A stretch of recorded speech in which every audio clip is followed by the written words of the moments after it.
Sophie Durocher. Divertissante. Elle sait comment se donner en spectacle pour vous offrir la meilleure représentation. Alors, vous en avez entendu parler hier sur nos ondes parce que Rémi Villemur vous en a parlé du fait que la Fondation Dynastie s'est jumelée en fait avec l'École nationale de l'humour pour offrir à 10 aspirants humoristes une session de formation en humour qui durait 9 semaines et qui normalement coûtait 4 500 $. Mais là, elle a été offerte gratuitement à ces aspirants humoristes parce qu'ils étaient noirs et que les profs étaient noirs et que entre noirs, c'est donc le fun de rire et d'apprendre à faire de l'humour. C'est le sujet de ma chronique aussi ce matin dans le Journal de Montréal, Journal de Québec. Ça soulève toutes sortes de questions.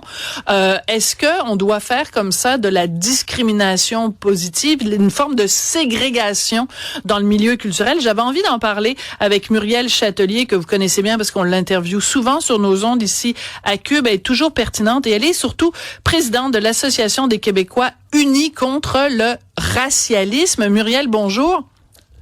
Bonjour Sophie.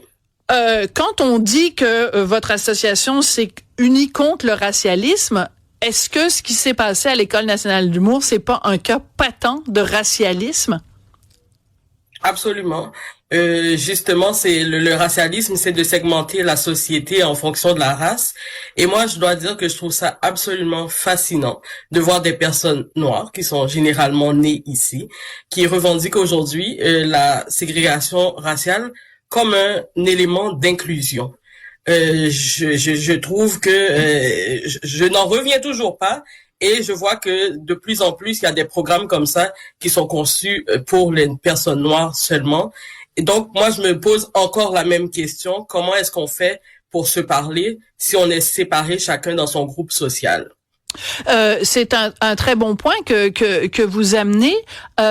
La Fondation Dynastie, donc, qui a collaboré avec l'École nationale de l'humour pour mettre sur pied et superviser ce programme. La Fondation Dynastie, chaque année, fait un gala, qui est le gala Dynastie, où on remet des prix dans différents domaines, mais donc à des gens de la communauté noire. Donc vous, Muriel, vous pourriez recevoir un prix parce que vous êtes noire. Moi, qui suis blanche, je ne pourrais pas recevoir de prix.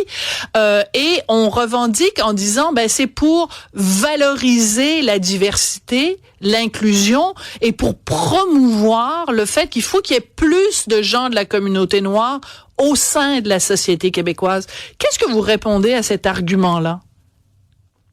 Ben, je trouve ça particulier parce qu'on dit au sein de la communauté québécoise, mais dans le fond, les gens se retrouvent dans un entre-soi. Ils sont toujours entre eux, ils font des activités pour eux, par eux. Donc, je vois pas comment est-ce qu'on peut parler d'inclusion quand dans le fond on s'exclut, ces personnes-là font de l'autoségrégation. Donc je comprends pas comment on peut parler d'inclusion si toutes les autres ethnies sont exclues de leurs activités. Bien sûr, ils disent que c'est ouvert à tout le monde, mais dans le fond, quand on regarde dans les faits, je veux dire, on célèbre uniquement des personnes sur la base de leur couleur de peau. Et j'ai beaucoup de difficultés à comprendre comment au Québec on a pu en arriver là aujourd'hui. En 2025, j'ai beaucoup de difficultés à comprendre ce qui se passe. Alors, vous allez peut-être avoir beaucoup de difficultés aussi à comprendre cette citation de Vanessa Destinée. Vanessa Destinée qui a commencé ici là quand Cube a ouvert, elle co-animait une émission avec Geneviève Peterson, ça s'appelait les effrontés. Donc j'ai beaucoup côtoyé Vanessa Destinée à l'époque. Maintenant, elle est chroniqueuse à Radio-Canada, elle anime des émissions aussi à Télé-Québec. Bref, elle est très présente dans les médias. Et donc, elle a postulé pour ce programme d'aspirants humoristes et elle l'a fait, le programme. Et elle a déclaré au journal Le Devoir, « Apprendre entre noirs, ça permet de se rassurer et de se valider. Parfois, les Blancs ne nous trouvent pas drôles. Ce n'est pas parce qu'on ne l'est pas. Parfois, c'est parce qu'on ne l'est pas pour eux. » Fin de la citation. Moi, j'ai lu ça puis je me suis dit, tiens, c'est une des premières fois au Québec. J'habite ici depuis 47 ans. C'est la première fois que je me sens un « eux ». Je pensais que c'était pas bien de traiter l'autre différemment. Donc, moi, je suis « eux » pour Vanessa Destinée. C'est bizarre quand même. Mais c'est particulier, surtout venant de quelqu'un qui évolue dans les médias traditionnels, donc à Radio-Canada, entre autres. Je trouve ça très particulier. Moi, d'habitude, j'aime pas pointer des gens du doigt, mais il faut quand même que je revienne sur une citation de Madame Destinée qu'elle a fait justement dans Le Devoir, où elle dit qu'elle voulait puncher ses chroniques à l'émission La journée est encore jeune, qui, dans le contexte, il faut le rappeler, les têtes d'affiche de cette émission-là, ben c'est trois blancs. Donc elle dit que elle a suivi cette formation-là qui est offerte pour des noirs, par des noirs, pour pouvoir puncher ses chroniques dans une émission de blancs. Donc je trouve qu'il y a là une certaine contradiction que je trouve quand même assez savoureuse et je me demande si ces gens-là parfois sont conscients de leurs propres contradictions. Puis je voulais aussi souligner quelque chose, c'est que ces programmes-là, il y en aura de plus en plus. Puis il y en a un présentement qui est offert par le Centre Phi. Donc c'est un programme qui est réservé uniquement aux artistes noirs. Et j'aimerais vous lire Oui. un commentaire qu'une personne a fait sous cette publication-là. Ce programme-là, il est ouvert encore. On peut s'y inscrire jusqu'au 4 mai. Donc il y a quelqu'un qui a écrit: en tant qu'artiste visuel et cinéaste, j'aimerais beaucoup participer à ce programme. Cependant, bien que je fasse partie d'une minorité ethnique, je ne fais pas partie de la communauté noire. En tant que femme latina et migrante, il est décevant de constater que de nombreux espaces artistiques censés favoriser l'inclusion et la collectivité continuent de perpétuer des divisions sociales, souvent sous couvert d'un discours inclusif. Donc c'est là qu'on s'en va maintenant. Chaque minorité va revendiquer ses propres besoins. Puis c'est ça, j'en viens encore à ma question: où est-ce qu'on s'en va avec toutes ces divisions?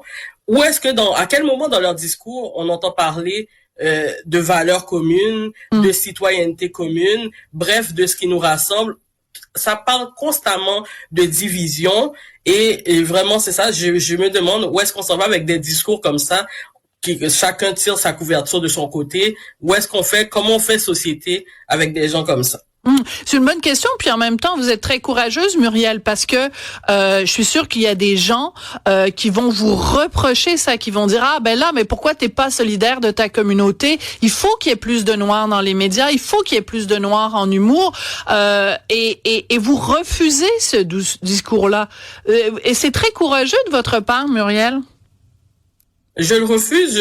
Moi, je me trouve pas courageuse. Je suis surtout conséquente avec ce que je pense réellement dans la vraie vie. Moi, ma communauté, c'est la communauté québécoise. Je suis née ici. Oui. Je veux dire, je suis entourée je suis chez moi ici. Je veux pas commencer à me séparer de ma propre communauté. Donc, pour moi, c'est important de valoriser justement cette citoyenneté commune, ce que ne font pas les militants antiracistes. Donc, eux autres, ils se regroupent, c'est ça, entre eux, selon leur couleur de peau. Ils excluent toutes les autres personnes.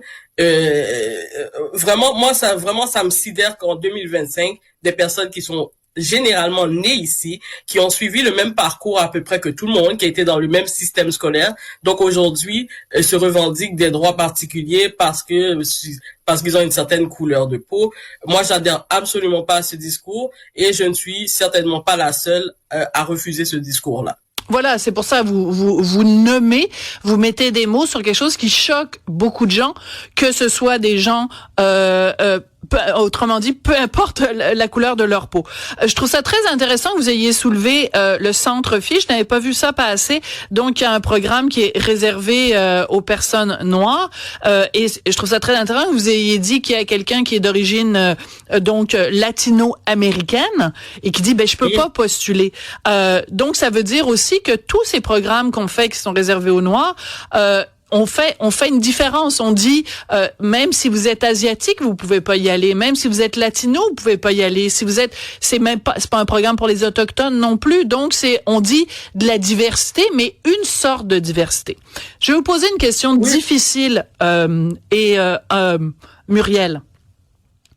Est-ce que quand vous dites il va y avoir de plus en plus de ces programmes-là, est-ce que l'existence même de ces programmes ne peut pas être datée à un événement, qui est la mort de George Floyd? Oui, c'est sûr que cet événement-là a changé beaucoup de choses, mais je pense que le changement s'est fait a commencé à se faire depuis avant, à partir du moment où on a commencé à parler de racisme systémique. Donc, c'est à partir de 2016 que les choses ont commencé à changer. Mais, oui, mais avant, moi, ça encore... la différence avant, Muriel, c'est que, par exemple, dans les années 70, 80, il y a eu un fort mouvement d'immigration ici au Québec, de la communauté asiatique, des réfugiés, des boat people, des gens, des réfugiés vietnamiens, des réfugiés cambodgiens, donc qui auraient pu aussi revendiquer, dire, écoutez, nous, on est victime de racisme, on est victime de discrimination, on est victime de préjugés, on est victime de stéréotypes. Pourtant, je n'ai jamais vu, moi, de programme spécifiquement pour les Asiatiques au Québec en disant, vous ne pouvez postuler sur ce programme que si vous êtes asiatique. Oui, ben en effet, mais c'est vrai que nous, le problème aussi avec ce qui se passe avec, disons particulièrement la communauté noire, c'est qu'on fait beaucoup ce que font les Américains. Donc eux autres, ils sont justement dans une sorte de guerre raciale, et nous, on reprend ces combats-là comme si c'était les nôtres ici au Québec. Oui, effectivement, les choses ont empiré depuis l'affaire George Floyd, mais encore une fois, ce n'est pas un événement qui nous concerne, nous, les Québécois, mais les gens, ça s'accroche à cet événement-là, comme si ça définissait, nous, ce qui se passait chez nous, alors que ce n'est absolument pas le cas. Donc, c'est pour ça que moi, je vais continuer encore à dénoncer toutes ces manifestations de discrimination raciale, parce que pour moi, ce qui se passe présentement, c'est une forme quand même de racisme, de discrimination raciale. Cet entre-soi-là, je veux dire, il n'est pas meilleur qu'un entre-soi entre blancs ou entre asiatiques. Je veux dire, pour faire société, pour moi, ce sont pas des avenues qu'on devrait explorer. Puis je pensais qu'on avait laissé de côté cette idée de ségrégation raciale, et je suis vraiment choquée de voir que ce soit maintenant des personnes noires qui ramènent ce concept-là à l'avant-plan, parce qu'on dira ce qu'on voudra, ce qui se passe, c'est de la ségrégation raciale.